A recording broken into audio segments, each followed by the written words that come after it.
Hello and welcome to another update of Hurricane Maria, which has made landfall in Barbados as a Category 5 hurricane. This makes it the first time since 2007 that two Category 5 hurricanes made landfall on that intensity. Maria has maintained its wind speeds, that is 161 miles per hour, and is gusting to 196 miles per hour. It has a pressure of 924 millibars and it's moving slowly to the west-northwest at 9 miles per hour.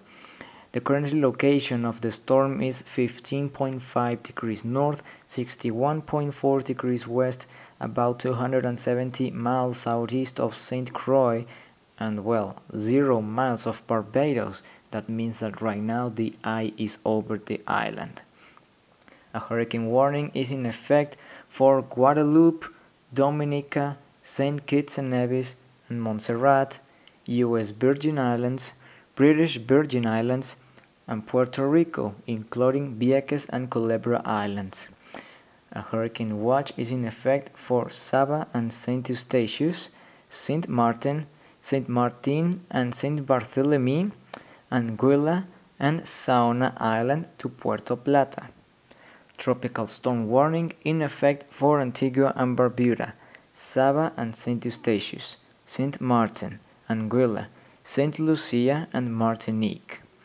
And finally, a tropical storm watch in effect for St. Vincent and the Grenadines and the west of Puerto Plata to the northern Dominican Republic Haiti border. In the next map you can see the prediction of many models about what track Maria could possibly take in the next days. Most of them predict that the hurricane will pass very close to Puerto Rico, but there are quite few models that predict a direct landfall in the island as well. If Maria makes landfall in Puerto Rico, it will be the strongest storm to do so since Georges of 1997. That's a long time ago for sure.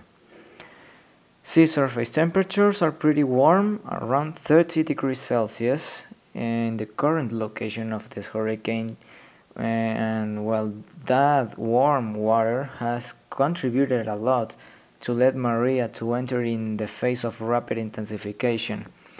This hurricane is practically affecting some of the same areas that were devastated by Irma 2 weeks prior, which of course is like an endless nightmare for the people who lives on that group of those small islands. The wind shear is practically null over Maria, which is also the other reason of why it has intensified really quickly. The shear is expected to remain low in the next days, so Maria will continue as a very powerful system and has the potential to be an authentic disaster as well.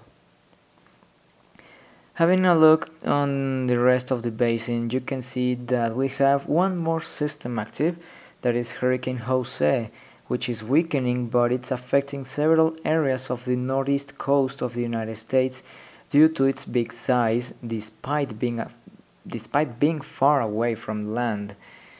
You can see as well the remnants of Tropical Depression Lee that has been declared post-tropical, so that means that the storm has died and regeneration is not expected to occur.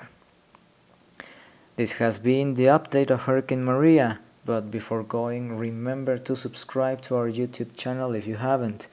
You can also follow us on Facebook and Twitter, and if you want to contact us, just send a message on Skype as Full13 with extension 9094 on Discord for tropical weather chats.